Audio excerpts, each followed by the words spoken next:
Hello friends, welcome back to my channel Sambartika kitchen. আজ আমি তোমাদের সঙ্গে শেয়ার করব বাংলাদেশের একটা হারিয়ে যাওয়া রান্না, কচু পাতার ভর্তা। পাতাটা প্রথমে হালকা গরম জলে একটু বেশ ভালো করে কচলে কচলে ধুয়ে নিচ্ছি। তেল গরম করে এবার দিয়ে দিচ্ছি কালো জিরে, রসুন,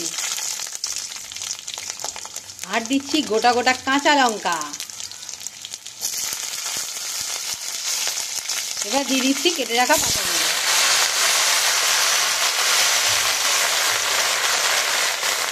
এবার এর মধ্যে দিয়ে দিচ্ছি লবণ। এবার পাতাগুলো হালকা করে একটু মজিয়ে নিচ্ছি। এখন দেখতে অনেকটা পাতা লাগছে, কিন্তু নাড়াচাড়া করতে করতে পাতা অনেকটা কমে আসবে। যত মজবে তত পাতা কমবে। এবার জাস্ট পাতাটা একটু কড়াইয়ের মধ্যে সাঁতলে নিচ্ছি।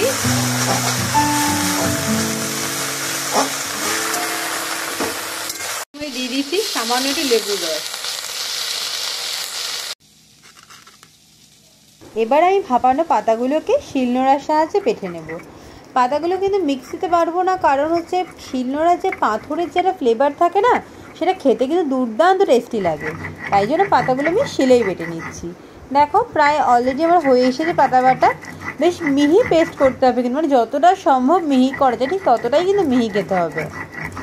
এবার কড়াইতে আবার তেল গরম করে তাতে দিয়ে দেবো বেটে নেওয়া পাতাগুলো। এবার বেশ ভালো করে খুন্তির সাহায্যে জিনিসটাকে ভালো করে এখানে ভাজা ভাজা করে নেব।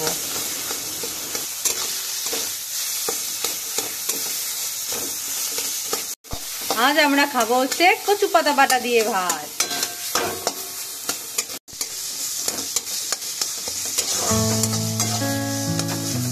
আহা, কি সুন্দর একটা গন্ধ বেরোচ্ছে। ব্যাস, এবার রেডি আমার কচু পাতা বাটা। ব্যাস রেডি আমার কচু পাতা বাটা।